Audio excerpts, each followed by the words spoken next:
Okay then, ladies and gentlemen. We might as well make a start now as people arrive back a little bit late from teas and coffees.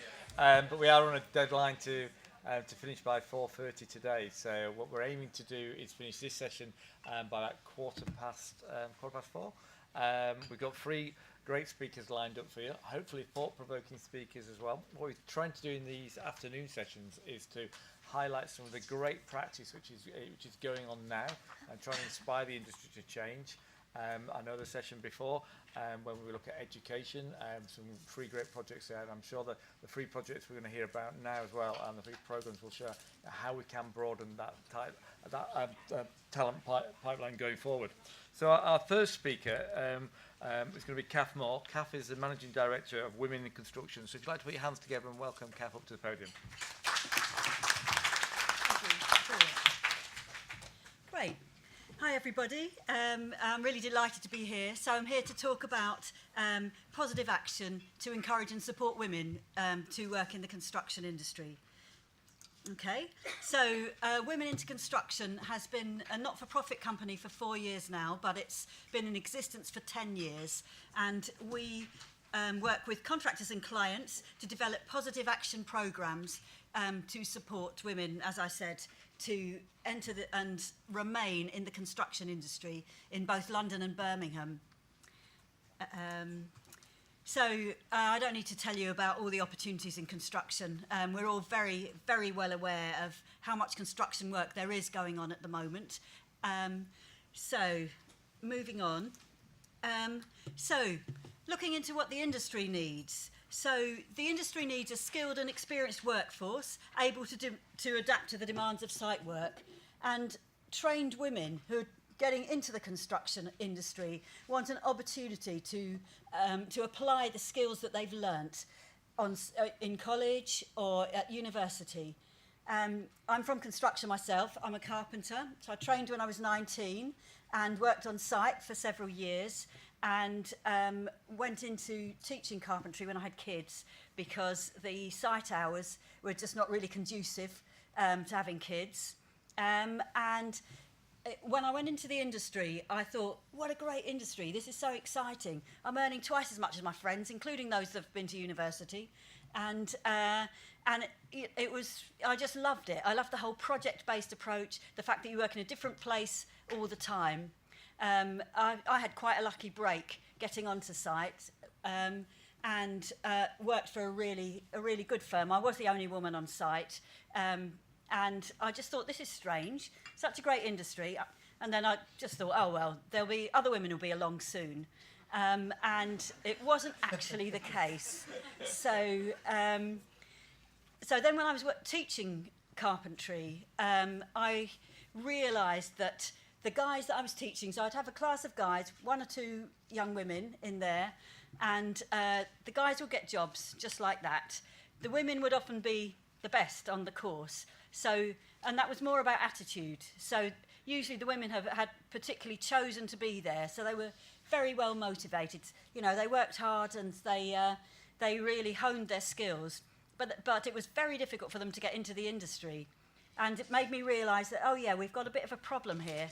And actually, you know, women need an opportunity they need some extra support to actually get into industry from college. So, and you know, a particular figure is that more than 50% of women who train in construction don't go on to work in the industry. So I was keen to address that, find a way around that. So when an opportunity came to set up Women into Construction on the Olympic Park, which is where we started, I thought, yes, finally, someone's realised we've got a bit of an issue here and is prepared to put some funding in place, and that this was something that we should develop. It was very, very needed at the time. So we developed, I suppose, you know, it wasn't just me by any means. It was the Olympic Delivery Authority and the Employment and Skills team there, and we developed we had ideas about what would work, what would help women get into the industry. And I'm not talking about positive discrimination, I'm talking about positive action. So this isn't about discriminating specifically in favour of women, it's about helping women get a step up and so that we have more of a level playing field, so that those young women that I was teaching in the carpentry class have a better opportunity with the employers. So we give advice to women wanting to get into the construction industry. We take them seriously. If they come to us and say, I want to be a plumber, I want to be a carpenter, whatever it is, we give them construction-related training. So we make sure that the women that we work with have an opportunity to take the Site Safety Plus training and the CITB Health and Safety training, so that every woman that we put forward to site has a CSCS card. We also provide other training to supplement the training they already have. So our construction management grads, we would potentially put through the SMSTS training. Our tradeswomen, our carpenters, our painters, we would suggest working at heights. And the reason we run those particular courses is because in our conversations with contractors, those are the ones that the contractors have said will be a useful add-on for the women.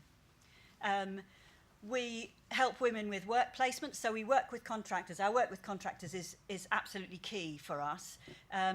So we work to support women into work placements, but at the end of the day, we're looking for paid positions for the women.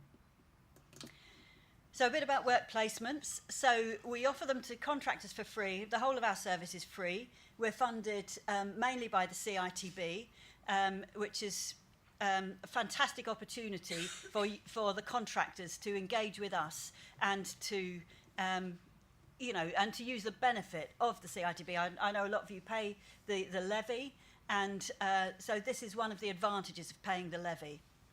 So going back to the work placements, they're free for contractors with a standard model of 2 days a week for up to 13 weeks, or full-time for up to 6 weeks, 2 to 6 weeks. We support the women with expenses. We pay lunches, fares and childcare. So childcare is essential for women wanting to get into the industry. And the idea is that we take the barriers away. So although they're not being paid, they can continue to claim benefits. So, not all women would want to be paid for a short-term placement if that meant they had to come off the benefits system. So this allows them to carry on claiming benefits, to get some really good site experience, and also for the contractors to see how they are, if they fit in, and to see whether they might be someone that they might like on their workforce. We don't expect all the placements to lead to jobs, and in fact some of the women aren't ready for that yet. So for instance, some of our undergraduates or women who are still doing their construction training, but the work placement has proved to be invaluable for women taking that step then into work. So it's really great experience to have on their CV, and it boosts their confidence as well. We found that more than 50% of the women who do work placements go straight into work, and roughly 70% go into work within a year of having done a placement. So, and that's not necessarily with the company they did the placement with. So I work with contractors, so it's really important for us to promote the work we do with contractors. The contractors work really hard for us, and we appreciate the support they give us. We've had fantastic engagement actually from some of the contractors here in this room, offering training to women and engaging very much with the whole work placements and support into jobs.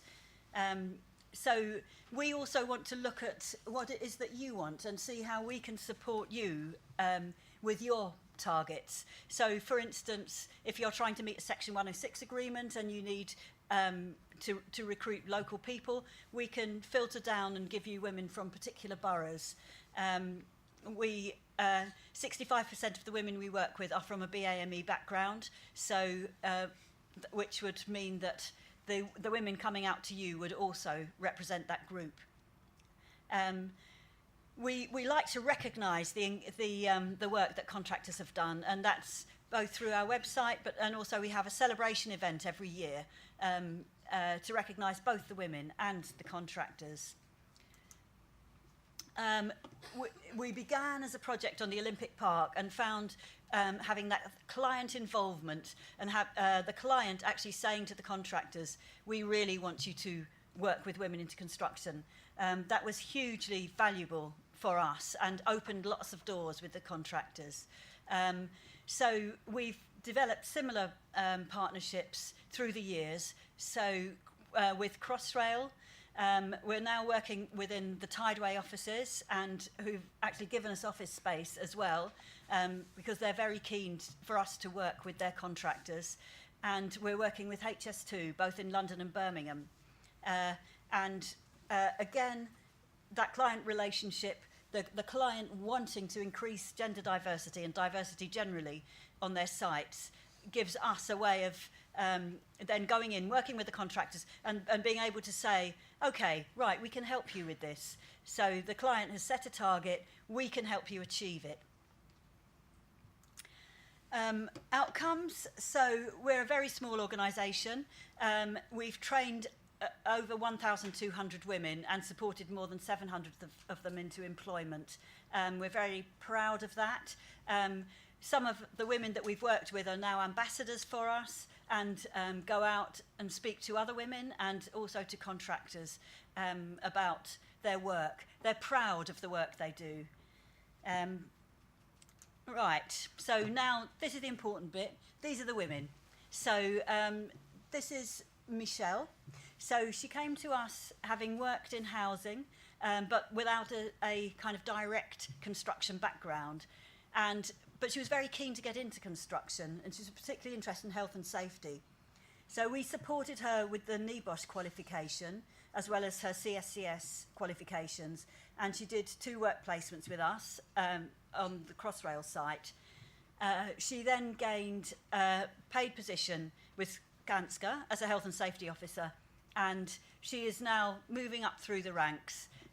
She's absolutely delighted. She's in a position now where she can offer work placements to women into construction clients on her sites. And so she is opening the doors for other women, which we're absolutely delighted about. Yeah, I mean, when she got the job, she was just absolutely over the moon. So she was offered 40,000 and a company car, and she was saying, you know, no way could I have earned that amount of money. Again, this is the realisation that there's really good money to be earned in construction. Just to point out as well that she's a single parent, and so she's now a fantastic role model for her daughter. And yeah, okay, on to Nargis. Nargis is a refugee. She came from Iran with 2 degrees in geology and 6 years of experience in her native country. When she came to us, she was working in Greg's the baker, wrapping up bread and selling it, and sausage rolls and things like that, and just desperate to use her brain and use her skills. So we helped her to get her CSCS card and then to get a work placement, again on the Crossrail site, which she absolutely loved. And she came in, she was really quite low in confidence. I can't imagine what it's like to be a refugee, but to be uprooted from your country and then come to another country, be struggling a bit with the language and, you know, have to leave behind all your skills and your status. So the work placement was perfect. It really helped her to lift her confidence and to realise that actually, you know, the work she'd been doing in Iran was absolutely, totally relevant here. So with her geology experience, she was analysing the soil around the Crossrail tunnels, and they were absolutely delighted with her and offered her an apprenticeship to convert her degrees to the British qualifications. Just one other little aside is that when she was in Iran, she wasn't actually allowed to work on site because women aren't allowed to work on site. So Nargis just loves putting on her orange PPE and getting out there and getting stuck in.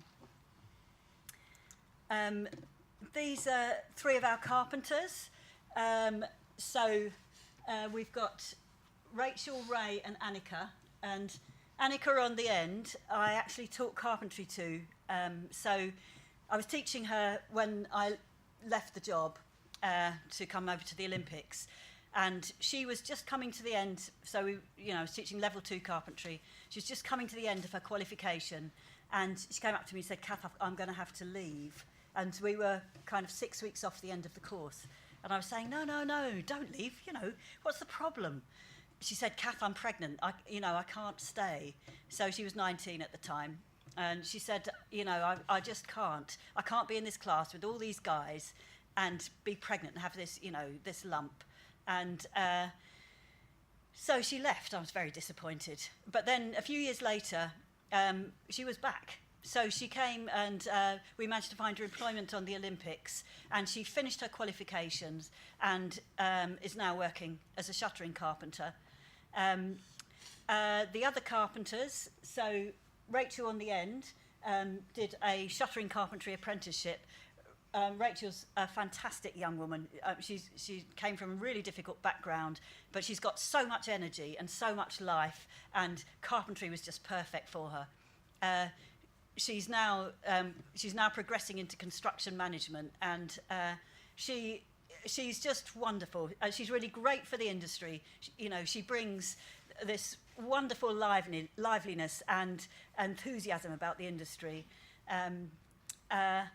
And Ray in the middle was a second fix carpenter, and her job came to an end, and there was an opportunity for shuttering, and I encouraged her to go for the job. And she was like, I don't know about shuttering, I'm a second fix carpenter. And but she gave it a go, and she found that she absolutely loved it. And again, this is about, even though she was a carpenter, so there was an area of carpentry that she didn't have much knowledge about. And one of the things she loved is the fact that it's very collaborative. So you're working with, so the three of them were a team. They set up a temporary workshop on site, and they were building the shutters for the columns. And so Ray really liked the teamwork. She loved the fact that you're working with other people and that together you're building this fantastic building. So they're the ones, these are the important ones, the women. The women who then progress into the industry and who just love construction and who really, really contribute to the industry, and who also lead the way for other women. These ones, Ray in particular, she was working on the site in Elephant and Castle, and she said, this site is a bit different to other sites. There are more women here. And not an awful lot more, but, she'd experienced other sites, and she said, and it makes such a difference to me. There's one of the managers is a woman, the health and safety officer is a woman, and the fact that we're here and we're accepted makes a big difference. So earlier there was talk about, what's the tipping point? When is it acceptable? When does the culture change? But actually, the culture can change quite quickly. So with just an infusion of just a few women, and then things can start to roll. So that's it. And here's a few of our lovely women at one of our celebration events. Okay.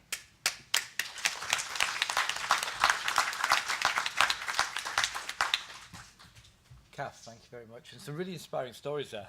Absolutely fabulous. We're talking about broadening the talent pipeline, and I'm just jigging the agenda slightly because what I'm going to do now is ask Kuzai, who's the founder of Young Leaders Driving Change, to come up to the platform.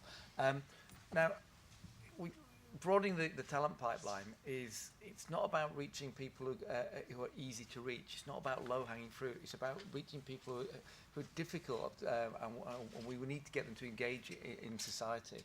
And I think Kuzai will give some examples of how you reach young people who are probably on low-income backgrounds and are struggling to get into the world of employment. So put your hands together and welcome Kuzai up to the platform.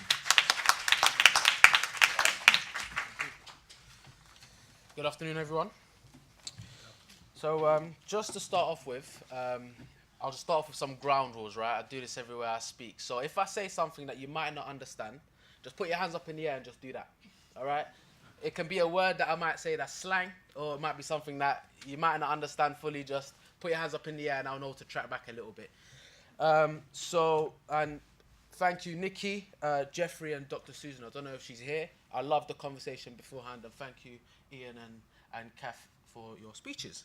So, my name is Kusai. By the way, before I start, the picture in here is a picture of 2 years ago before alopecia took my eyebrows and beard away. So that's still me, but it's just with my beard and eyebrows. To start off with, my name is Kusai. I go by the name Patchy, for obvious reasons. And I started Young Leaders Driving Change. It's a youth organisation that aims to motivate, empower and inspire young people from disadvantaged backgrounds. So the topic of today is broadening the talent pipeline. How do you guys as members of companies and construction firms, how do you get to those young people, and in particular those young people from disadvantaged backgrounds that can actually add value to your company? So with the rise in tuition fees, universities again, they've been under fire by saying that you're dissuading young people from disadvantaged backgrounds from getting into university. You're making it harder for them to get in, but unfortunately, that's not the case. We've actually been seeing more young people from disadvantaged backgrounds get into university and actually get degrees. Now, the question here is: have we reached a time where, or is it an equal society? Are we in a society that's now equal? It doesn't matter where you come from, we're all rewarded for what we do. I mean, an undergraduate degree is surely an opportunity or a ticket that opens doors for employment and a wider range of opportunities. But I mean, that's still not the case.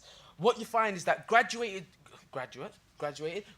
who are educated at independent private schools are the ones that are getting the better jobs compared to those who went to disadvantaged schools. And it's not just in construction, you find in every single other industry. So the question is it the grades? My answer is no. Because what we find is that young people who get the same A-level results, whether they come from an independent private school or from a normal state school, who get the same A-level results, those who come from the state school and disadvantaged backgrounds tend to get better results. But why is it that they don't get into employment? Why is it that those are the people that it's still harder to reach? How do we get those young people into these industries? Now that's something, and that's what, sorry, see when I get excited, I stutter and I slur my speech, so I'm gonna slow it down a little bit.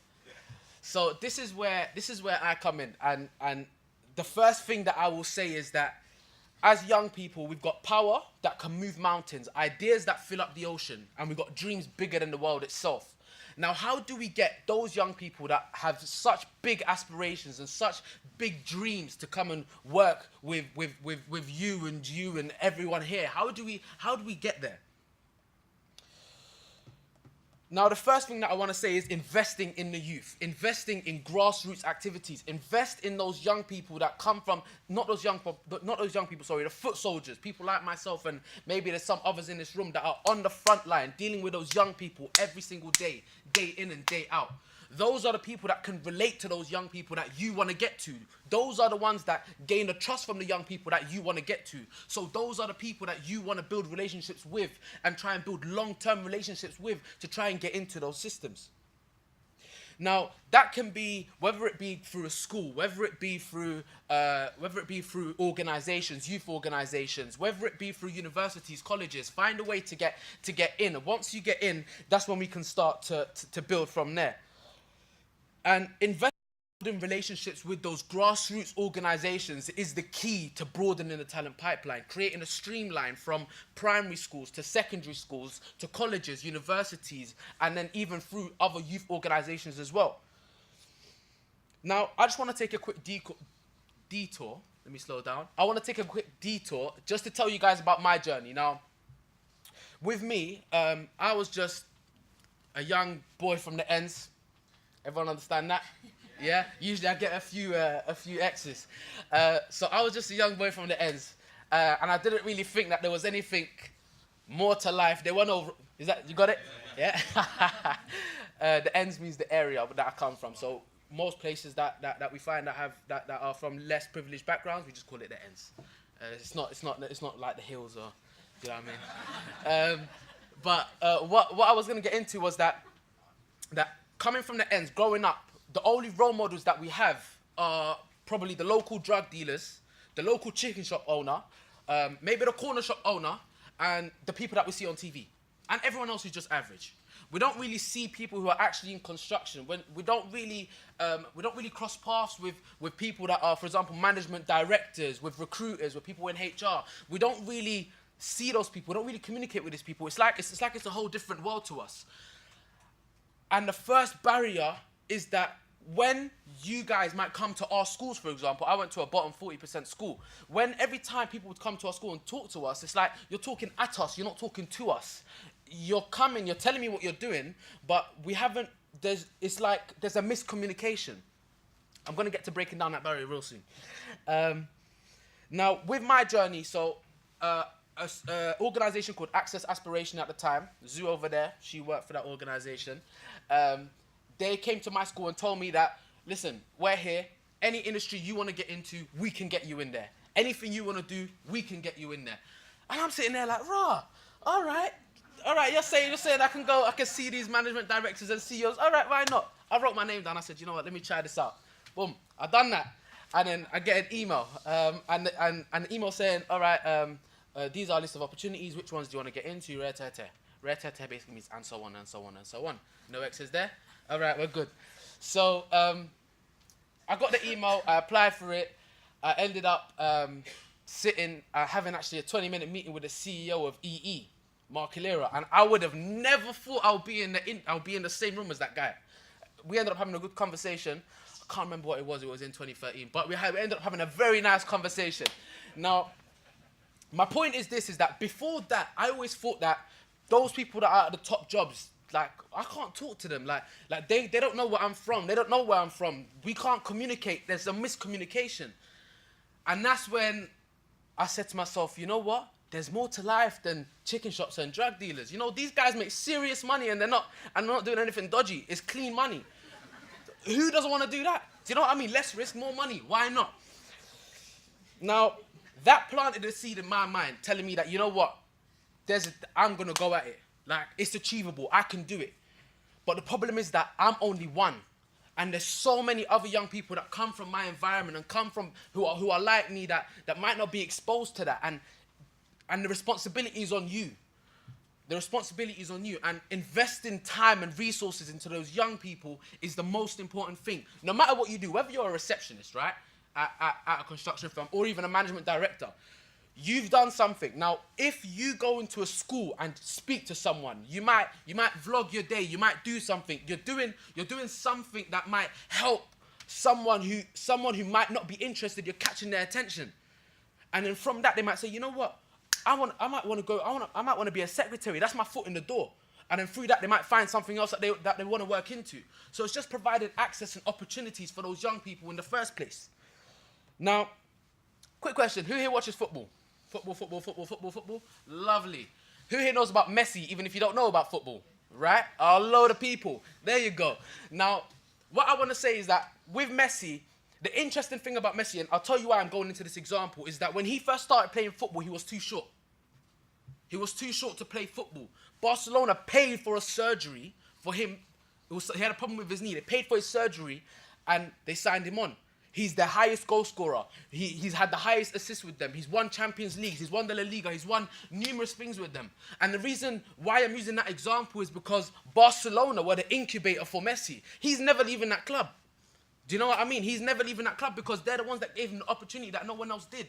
They're the ones that invested in him when no one else did. They're the ones that put money into him when no one else did. And that's the responsibility that I think everyone should go into. It's a risk, but it's a risk that pays off very, very well. Yeah, your rate of return will be very high. Now, yada, yada, yada, there we are. So, secondly, something that Nikki touched on earlier, creating a culture of role models. How do we get role models into schools and into those environments where we find young people?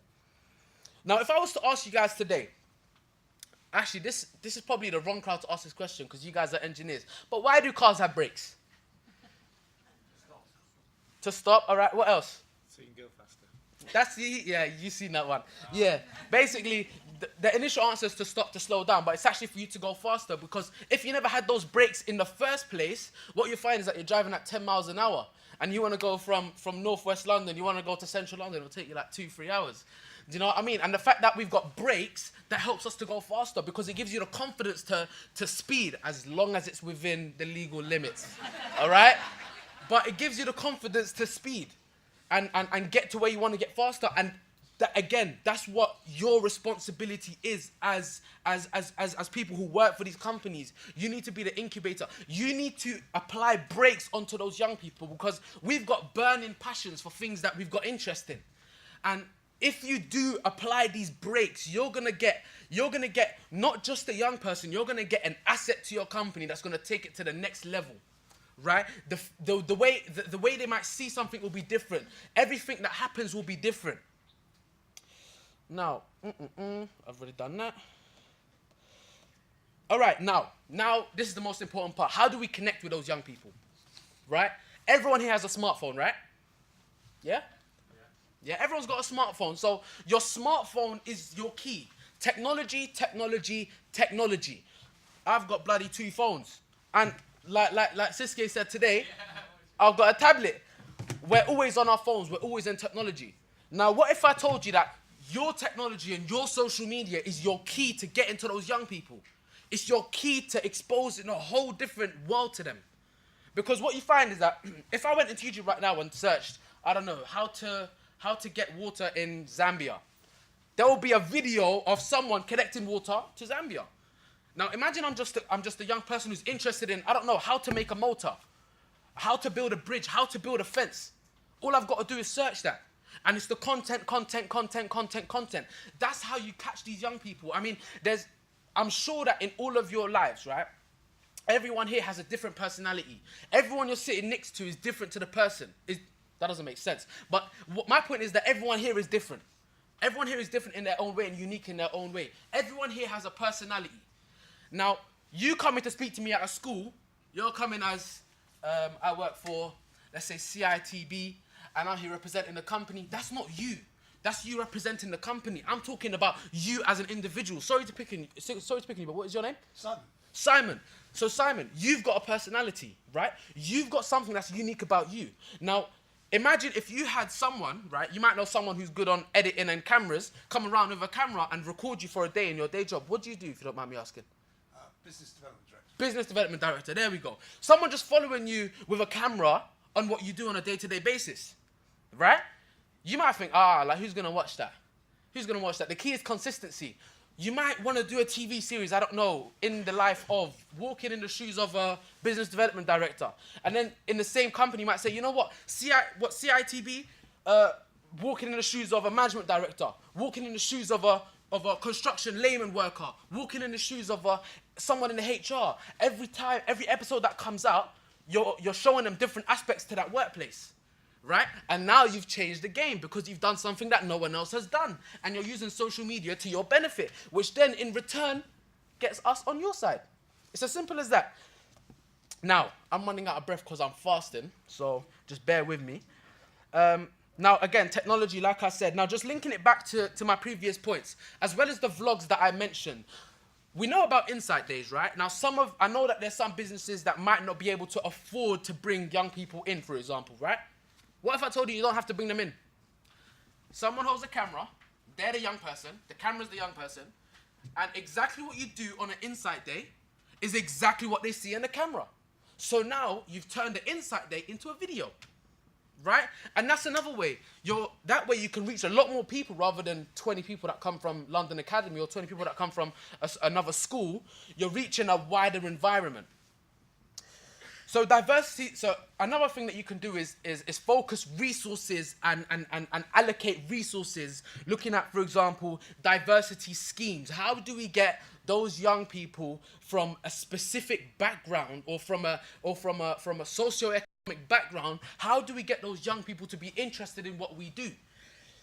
Now, whether you create a scheme for that, you might go into school and do engineering competitions. I don't know, fund some sort of engineering competitions, and the winner gets an opportunity to meet up with the management director of the company. These little seeds that you plant one by one, they go a very, very long way. Now, what I will say before I finish up, I'm sure I'm on the time, right? Yeah, no, I'll finish up. No, okay. So, one thing I'll say is that the road will be long, the road will be rocky, but the payoff is worth it. Because when you get a young person who's passionate about what they do and you're the reason as to why they do what they do, they'll give you your all until they burn out. Thank you.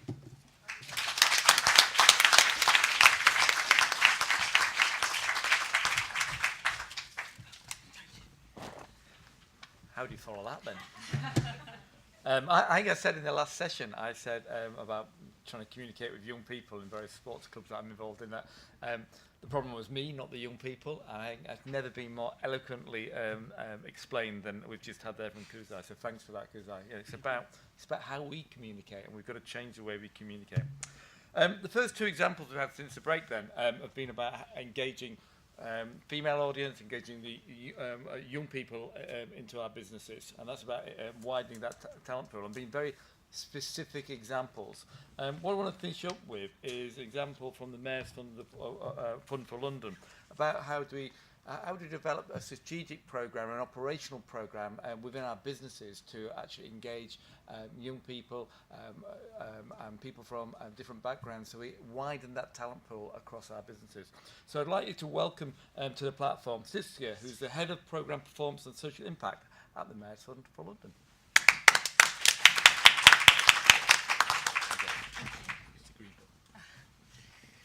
Thank you very much. Thank you very much for inviting me to this wonderful conference. Thank you very much for still being here. I know it's getting a little bit late.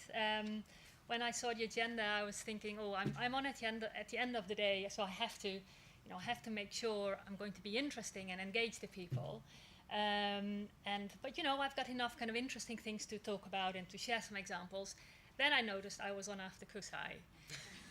And I thought, right, I'm really going to have to work very hard now to keep your attention going. So thanks very much, Kusai. Thank you very much, Alison. It was very interesting. What I wanted to do was to talk to you about the Mayor's Fund for London, and in particular what we do to improve social mobility for young Londoners from disadvantaged backgrounds. And I would like to take the opportunity to share with you some successes of building win-win partnerships with employers. Partnerships that were designed to support young people and employees alike in achieving their respective goals. To do that, I will take you through a couple of slides that explain more broadly who we are and what we do, and also briefly reflect on what it's like to grow up in London.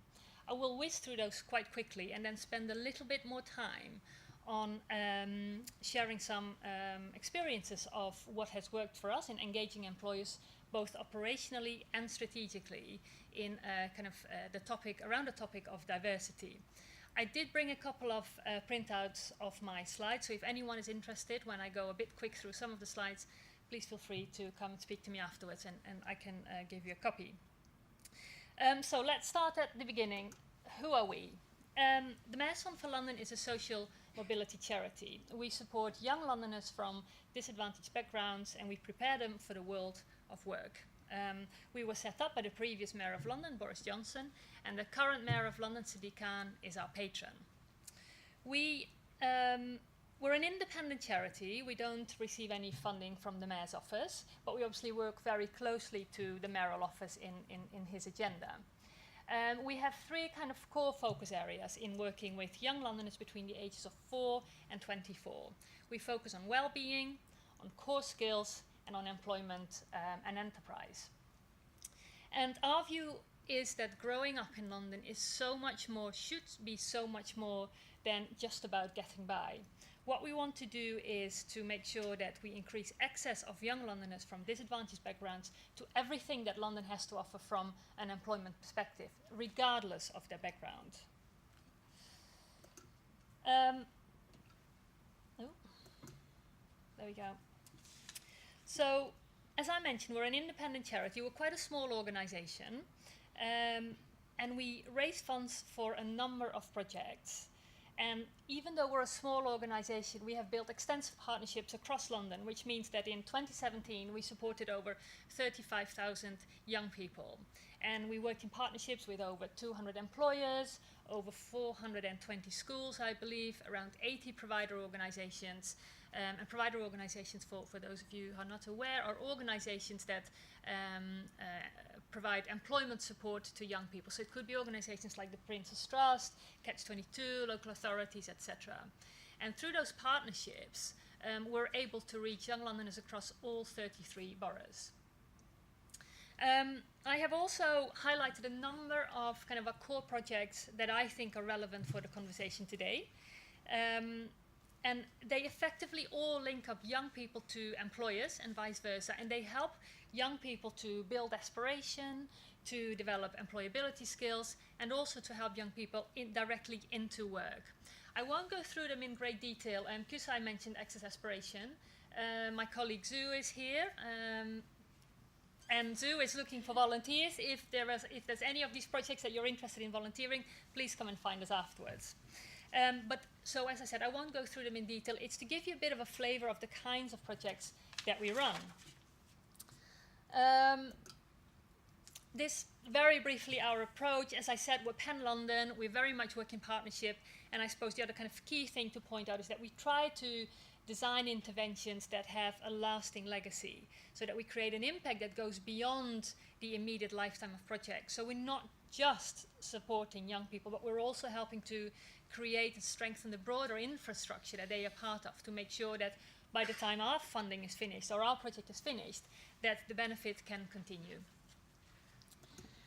So here we are. Diversity, young people, unemployment, employment. What are some of the issues?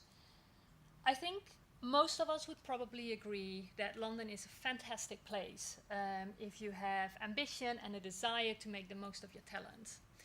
But we also know that growing up in London, particularly if you're from certain groups that have additional challenges to finding work, is quite hard. And it could be because you're a care leaver, because you're an ex-offender, because you're an early school leaver, or because you're from certain ethnic minority groups.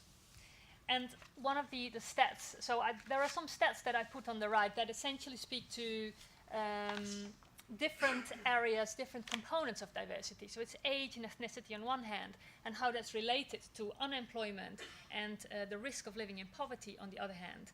And one stat that I just wanted to point out is kind of the third bullet point, how BAME young people are twice as likely to be unemployed and to go on to live in relative poverty. I mean, it's a statistic that the government has been talking about quite a lot in the past year as they published their racial disparity audit, and it's something that we hold very close to our heart, and we want to change this. Because the other side of this is that London is faced with a growing skills shortage. It's something that we've heard all around today. Almost 1 in 4 jobs across London are not filled with the right skills, and we noticed from some 2017 data from the construction industry that employers are very worried about how to fill future development skills gaps for their companies in the years to come. So it seems we have a situation whereby we have young people on the one hand, particularly those from low-income groups, who may not be as well connected to the world of work, who find it difficult to move into employment. But then yet on the other hand, we have employers across London that find it difficult to fill the vacancies and to fill the vacancies with the right skill set. And so what we want to do is we want to build that bridge, and we want to find a way of better connecting those two worlds. Because ultimately, generating economic prosperity that's more inclusive will not only create a fairer society, it will also build stronger foundations for our communities and our companies to thrive. So how do we do that? How do we build that bridge, and how do we connect those two worlds? I just wanted to share some work that we've done with Network Rail. It was a very successful partnership that we've just completed, and it was a scheme, a work placement scheme, that was set up to help young people from disadvantaged backgrounds, from very diverse backgrounds, gain very crucial employability skills on the one hand, and on the other hand, support Network Rail's strategic objectives about building a more diverse staff base. And the way it worked was quite simple. Network Rail designed 3-month work placements. They would send those work placement opportunities. They would send those opportunities onto us, and our internal employment team at the Mass Fund would promote those across all of the partnerships that I was talking about earlier. And it meant that we could provide a shortlist to Network Rail very quickly. We could do it within 2 weeks of releasing a vacancy.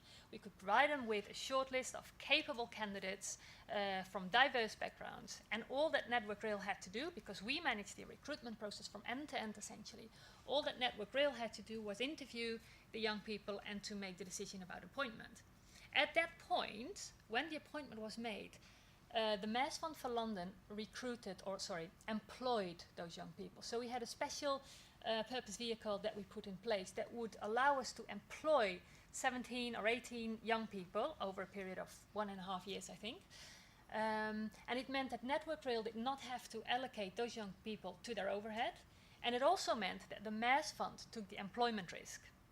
And that made it very attractive for Network Rail because they could outsource the recruitment process, they didn't need to worry about headcount, and also we would take the employment risk. Some other ingredients for success were that we put in a structure for pastoral care. So our employment team would catch up with the individuals on a week-by-week basis to make sure if there were any issues that might interfere with the day-to-day work, we could manage them separately, and Network Rail would not have to worry about that. And then the only other kind of 2 things that I would say is that young people were paid London living wage, and we would also pay their first month of travel up front, so that there would be no issues for any young people from, who might not have the financial means to travel into work immediately, that all of that would be covered. The successes of this scheme were quick and they were impactful. Not only did the young people who finished the placements find very quick permanent employment on the back of it, we also noticed that almost half of the young people stayed within the company. And the majority of the people, probably I would say all of the people that were successful for those roles, had been interested in working with Network Rail for these placements because they were paid, and it gave them an opportunity to add that to the CV. I don't think anyone had really thought about building a career within Network Rail, but being in a supportive environment, being supported by the Mass Fund and some kind of non-work related issues if ever they were to occur, being paid, being exposed to a broad number of opportunities, colleagues, teams, all of a sudden they could see themselves in the company. And it led to, on behalf of all of the people, to actually gain employment within Network Rail, all through competitive processes. And so it was not only successful as building a bridge into employment, it also meant that Network Rail all of a sudden had this group of people that joined the company, which they had never thought might necessarily have happened that quickly if they had gone about doing it their own way. And then, so the ingredients for success, it's simple, it's low risk, it's empowering, it's supportive, and it's viable. We also did a brief exercise on social return of investment, and actually it meant that it showed that every pound that was invested in this program generated, I think, a social return of about £2 or £2.50 or something it was. So there was a definite kind of benefit to the company as well as to society if you were to measure it in monetary terms. We were also nominated for the UK Rail Industry Award last year, just to kind of give you a bit more of an idea that it was kind of recognized more broadly outside the company as well. We didn't win, unfortunately, but we thought it was good that we were able to kind of push a scheme like this more to the forefront. The only other thing that I wanted to say is on strategic solutions. So we just looked at operational solutions. There are also some strategic solutions that I think we can think of. In 2016 and 17, we ran an employment program with the transport sector. And not only did we support young people into work in the transport sector through different schemes that we do internally in our organization, we also put together group of leaders and companies from within the transport sector to think about how can we tackle this issue kind of more strategically. And what we did was we developed a diversity pledge, and we launched it at kind of a thought leadership event in November last year. I know some of you were there. And we currently have about 20 companies that have signed up to that event. And what it did was it gave us an opportunity to bring people together in the room to create some leadership and momentum behind this topic. We did a social media campaign. We did various activities on the back of it. And what it did was to kind of make sure that people were speaking to each other. There was a platform for sharing ideas and knowledge, etc. It's been very successful, and it's something that we look to grow. Now, I also know this morning, I think Bryony was talking about the CECA pledge, and I'm not saying that our pledge is better than the CECA pledge, obviously. What I'm saying is that this is very much an invitation, I think, from our end to, and I think it also echoes some of the things that were said earlier today. It's to dialogue, to partner, to share best practice, to sign every pledge that you can find if that is relevant for you, but basically to step forward and to think actively about what you can do as a company to make a change in when it comes to diversity, but also what can you do as an industry? What do we have to do? Who are kind of the core partners to engage with, to liaise with? How can we make sure that I think you mentioned it, Ian, earlier about experience from different programs. How can we make sure this is shared across the different companies that are trying to find a solution for this?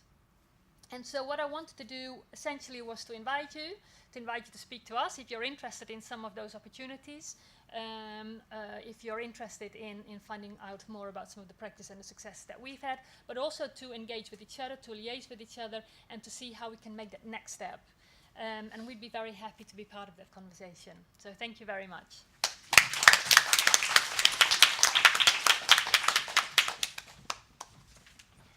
So, thanks for all three of our speakers. We are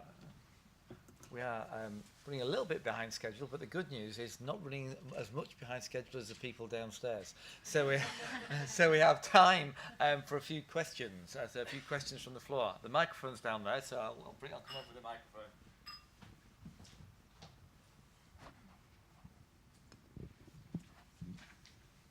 Testing, yes. Thank you. Shirley Watson. This is particularly a question for Kath and CECA, if I pronounce your name properly.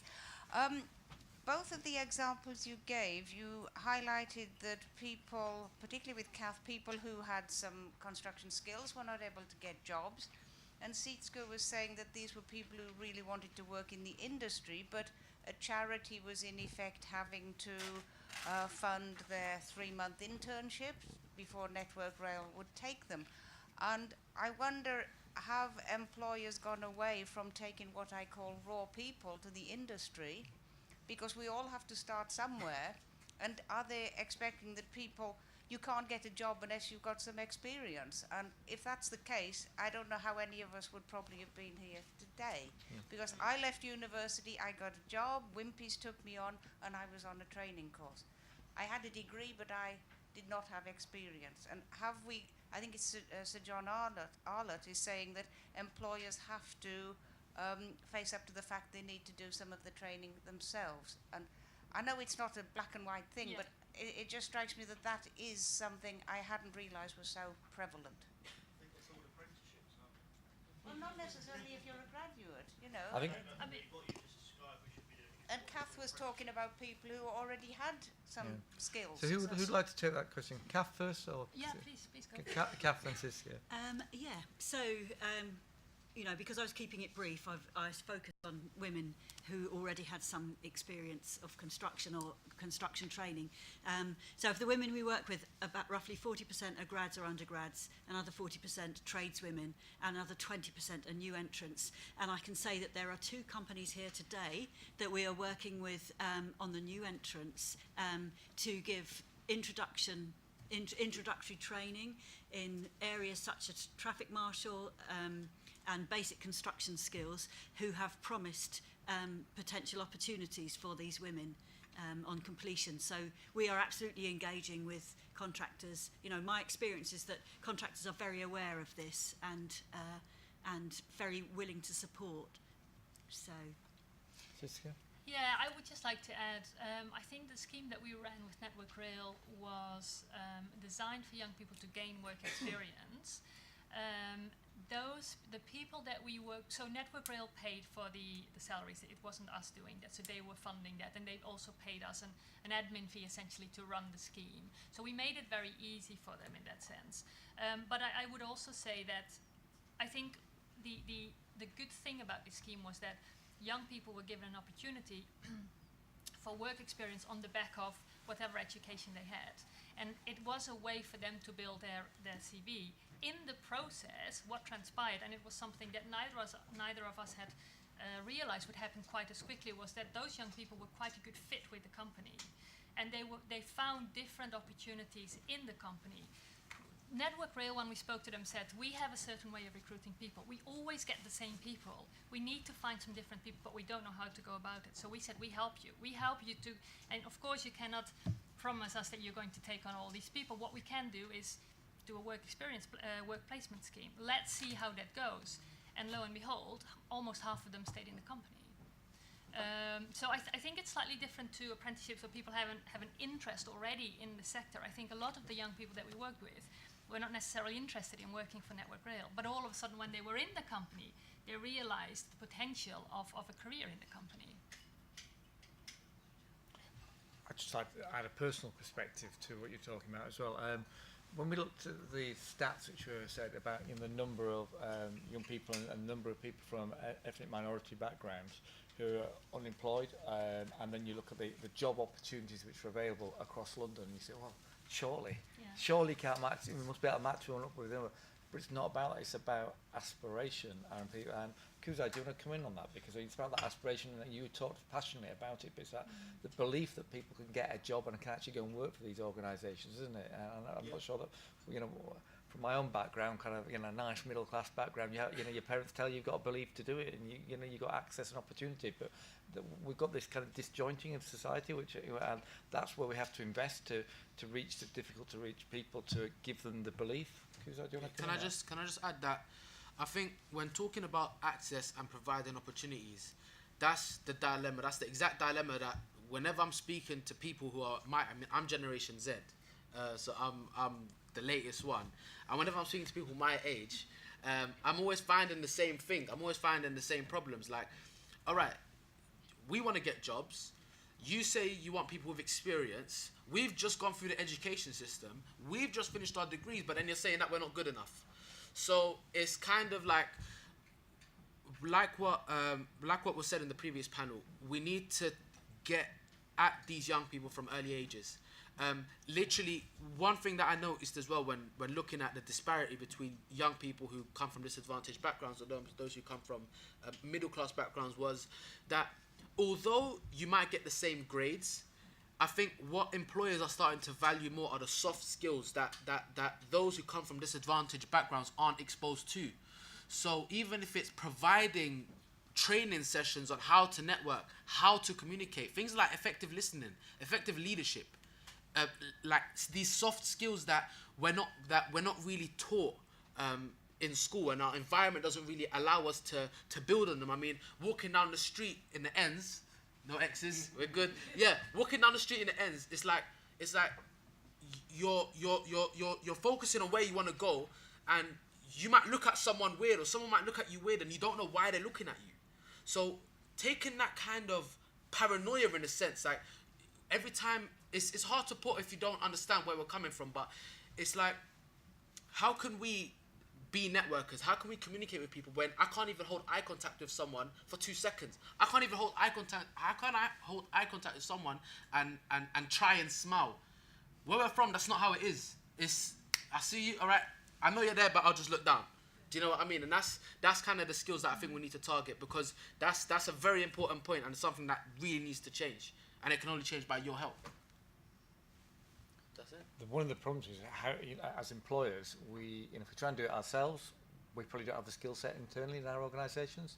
So it's a plea to work with the organisations which do have that skill set and do have that access to the communities in terms of which we need to reach out to, Back to the point I was making originally about so often, we're saying, well, we can't engage the right people. Well, you can't engage the right people because we're talking the wrong way to them, and that's a real issue. Got a question over here, the gentleman in the blue shirt. It's a really interesting point on the soft skills, actually, and often, this qualifications but no experience is a bit odd, because you shouldn't expect anybody that's just left school or university to have any experience. That's sort of the point. But the soft skills one is really interesting, and what we as employers tend to do, and this is where biases do come in, is we look for proxies for soft skills. So have you done your DOV bronze, silver or gold? Because that's a great proxy for having good communication skills, etc. Or other things, climbed Kilimanjaro for charity or something. And the reality is you only do those in independent or posh schools, and those proxies then create the biases unconsciously. So one of the things I think we need to do is stop using those proxies and look a little bit deeper. Yeah. Question down at the front over here. So. You're all right to invade. We're in the middle of a bit of a discussion, but it's a good discussion. So. Hello, I'm Sharon Field from Conway, but I also run an academy for the Worshipful Company of Paviours called the London Construction Academy. Yep. It actually won an Inspiring Change Award, the first ever one for CECA a few years ago. I'd just like to ask, do you think deprivation is a barrier? So our course, I'll just give you a couple of examples. Our course that ran 2 weeks ago, 2 students didn't turn up. One student didn't turn up because he got arrested at Clapham Junction station.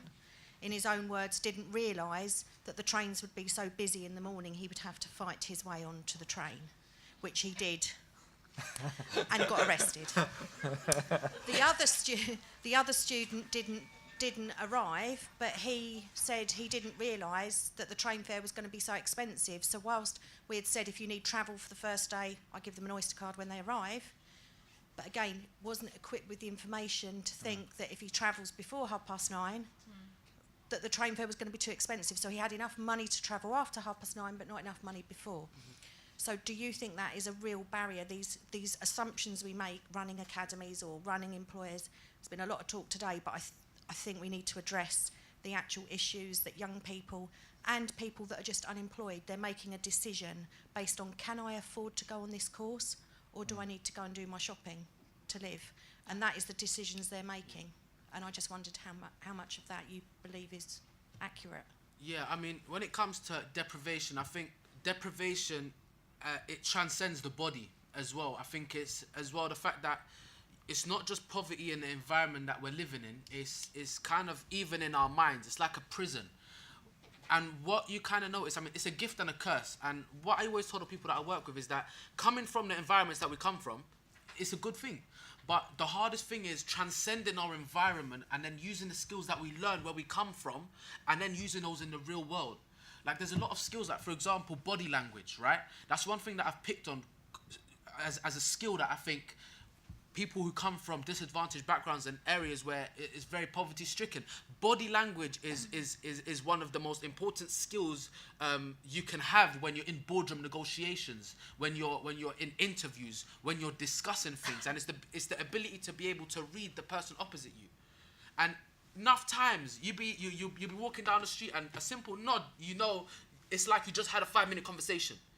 And it's just, if we can use the skills that we're from the problems that we're facing through poverty and take those skills and use them in the real world, then we'll be able to transcend those problems. But as a barrier, I think it is the biggest barrier. And the problem is that it's not just with ourselves. It's one of those things where I know a lot of people who go through things. I went through a lot of things through school, and you don't feel comfortable telling your teachers.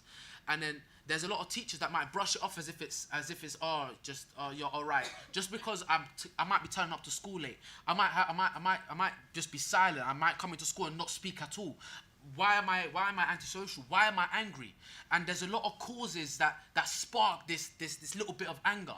So I think if everyone plays their position in the sense that we all need to be drivers of social change. right? Every single person needs to be a driver of social and political change.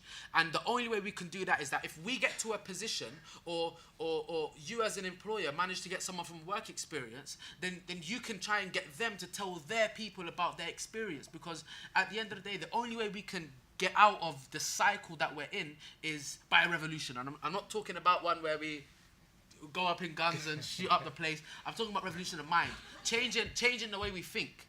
If it's literally just a matter of, all right, I got to a certain position, you know what, I've got the rope. Let me let that rope down for the next person to come up. Because if we all think about ourselves and us going up and my promotion and me, it's all about me. I need to get to be a business director. I want to get to that position. It's all good doing that.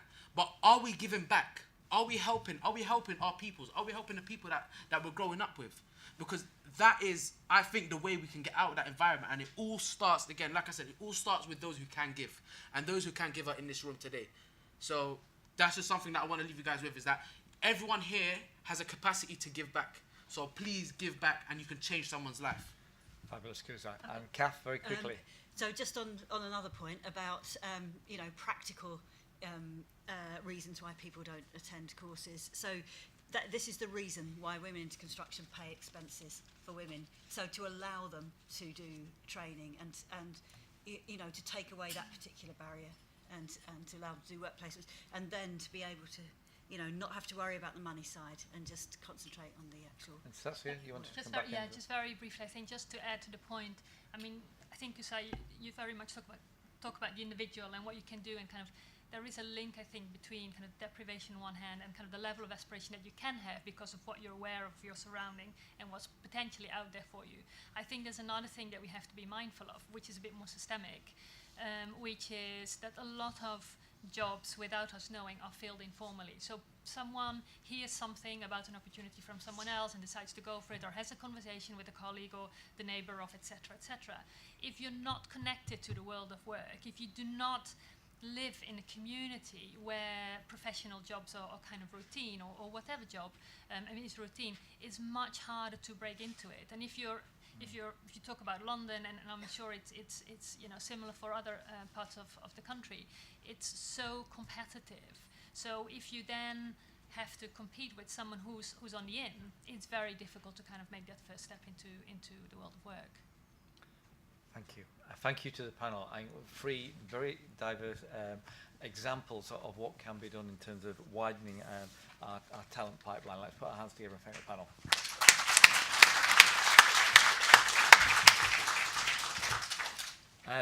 What I'll do now is try to sum up the two sessions we've had in this room. Then I'll invite Manon up onto the stage to just summarise what's been happening downstairs in terms of change makers and change for the better. I've taken lots away from the day, but I've taken 6 things 6 points away in particular over the last couple of sessions. First of all, there's some real excellent programs out there. We've had 6 examples over the last 2 hours in this room of some absolutely fabulous programs that we as industry need to connect to. So the second point is we as industry need to connect with those programs which are proven to be successful. And it's not just about us trying to engage with the local school. Let's see if we can engage with those organisations who know how to do it well and can give and can talk the language of the groups that we're trying to engage with. And that's the third point I wanted to say about understanding the language in which we speak and in which we communicate, and the media in which we communicate to the groups that we need to reach as well, which is a very, very important message I've taken away from today. Fourth message I've taken away from today is that when we're trying to engage with schools, and many of us do try to engage with schools, is that we need to be aware that schools are very busy and that they need something back as well in terms of adding to their curriculum. So we need to understand what they need from engagement with the industry as well, and we need a long-term relationships with those schools rather than somebody just going along and say, I'll come along for half an hour and give a talk at assembly. As good as that might be, the schools and academia, what we were hearing is that they want a long-term relationship with industry rather than just a one-off opportunity. The fifth point I want to talk about is that if you're being unsuccessful at engaging diverse groups, it's your fault. It's not the diverse group's fault. It's our fault as industry, because we're not speaking their language, we're not communicating the right way. So don't moan about the fact that we can't get young people into the industry and it's all young people's fault. It's not. It's our fault, and we've got to take on that responsibility. I think I went to a talk where John Arnott was speaking, and he actually said, look, construction is unusual in that we expect CITB or we expect government to come and give us young people to work in our industry. Why? And to train our people. Why is that? You know, every other industry, they would take on their own people and they would train up their own people. So we need to take on that responsibility for training people as well. And finally, the point I wanted to make is that it's down to us. It's down to whoever we are within the organisation. And Kuzai probably said it better than I. Is that we can all inspire change, whatever level we are in our organisations. Don't just look upwards to the leader of your businesses to inspire change. You can inspire change by the actions and the values that you practice and you preach every day. So we can go away tomorrow and we start doing things differently.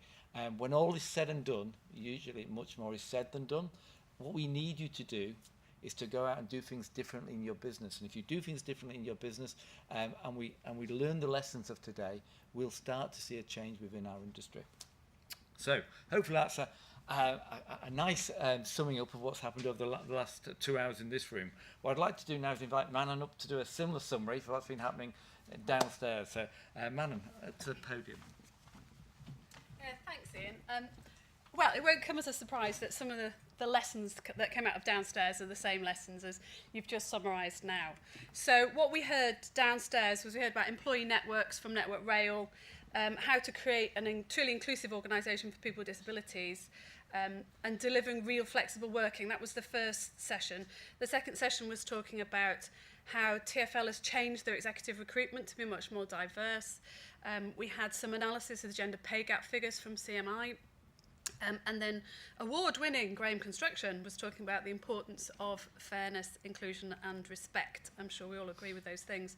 And the key lessons that came out to me was that people always will think there are always barriers to these issues.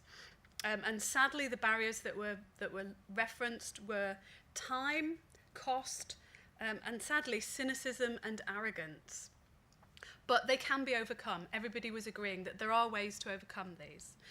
And that targets particularly can help to focus attention, particularly if they're connected with metrics, if you've particularly measured where you are already, and set a target based on that. Bit of advice, I think everybody that was downstairs would agree, is go to YouTube and search for the CMI Broken Windows video. That was definitely well worth a few minutes of our time. That was fantastic. And Michael from Graham Construction said there aren't enough white middle-aged men around. So we really need to do something to make sure that we're recruiting and retaining people that don't look like that anymore, because there just aren't enough of them. And the final point was that fairness, inclusion and respect is the future. It's there to enable people to be the best they can, and it's down to each and every one of us to create that future. Thank you. And finally, what I'd like to do is introduce the lady of the hour, Bryony, who's done so much hard work in putting into this conference and bringing together what has been an absolutely fabulous selection of speakers today. So, Bryony. Thanks. When I thought of this, we started off the awards 3 years ago, and the idea then was, as part of the FUR programme, of which I hope you have heard a little bit today, we would generate from that some good case studies. We generated some good case studies. Graham Construction was one of them. You've heard from Sharon that she was another one. There are some fantastic case studies. The purpose was not about saying to individual companies, you are the best. The thing was to share the best. That's what I wanted to do. I was desperate. I go to masses and masses and masses of EDI conferences and various bits and pieces, and I pick up tips from all over the place. Most of the people you've heard from today, I have bumped into somewhere along the line. I think there were only 2 here that I hadn't bumped into at some place or another. Kusai, I saw at the House of Commons only a few weeks ago, and I had to try a little bit harder to get to find out about what he could talk to us about. I could see his passion. I could see what he was thinking. I knew I wanted to share that with you here today. So I thank you, all the speakers, for being bullied by me, being cajoled by me, being slightly... I had an idea, but I didn't know how to put it together. You helped me to put it together because it all slotted together, and you were all fantastic. So I want to thank you all for coming along and for being fantastic speakers. I want to thank Ian and Manon, who I work with very, very closely on a number of things. They are great, and when I said to them, I need somebody to help me chair the afternoon because my head's going to be all over the place, and it was all over the place, and my body was all over the place as well at times. I knew they would step up to the plate. So big thanks to both of them. They are both fantastic advocates of fairness, inclusion and respect. They are brilliant at what they do. Please, please network with them. The other reason I wanted this conference was because I wanted to get you all in a room. I wanted to get a diverse range of people. We've had the awards, as Alistair said, in the evening. And I used to look around the room and I'd say, no, come on, we can do better than this. I'm now thinking, I hate to say this, but I think we need a longer conference because I've got so much more that I want to share with you. There are so many good stories out there. I want you to share what you've heard today. I want you to go back to your offices, go back to your sites, go back to wherever you work, go back to your communities, whatever it is that you do, and I want you to share what you have heard today. I want you to do what my friend Keith, who is another friend of mine, and I picked him up somewhere, with Manon actually. Manon introduced me to Keith. I want you to do what Keith challenged you to do. I want you to go away and make a difference. And I want you to look around at what is being done in your offices and in your sites and say, can we introduce that on our site? Can we do that? Can we be the change we want to see? That's not my quote. Gandhi said it. But I want you to think about it. Can you be the change you want to see? I think you can, and if we really have... I can't tell you how many phone calls I had yesterday from people saying, can we come along? And I had to say, no, I'm sorry, we really are absolutely chock-a-block full. I started off thinking we might get 120 if we're lucky. We could have filled this, not quite a couple of times over, but certainly 1.5 times over, and I want to do that next year, and I want to do that the year after, and I want it to get bigger and bigger and bigger until there isn't a need for it, because that's what I want. I don't want to have conferences talking about fairness, inclusion and respect. I want it to be there. I want it to be absolutely embedded in every organisation in construction. That's what I want. That's what fairness, inclusion and respect is all about. And that's what I want you to go home and think about. But before then, I'd like you to join me for a drink. Out there!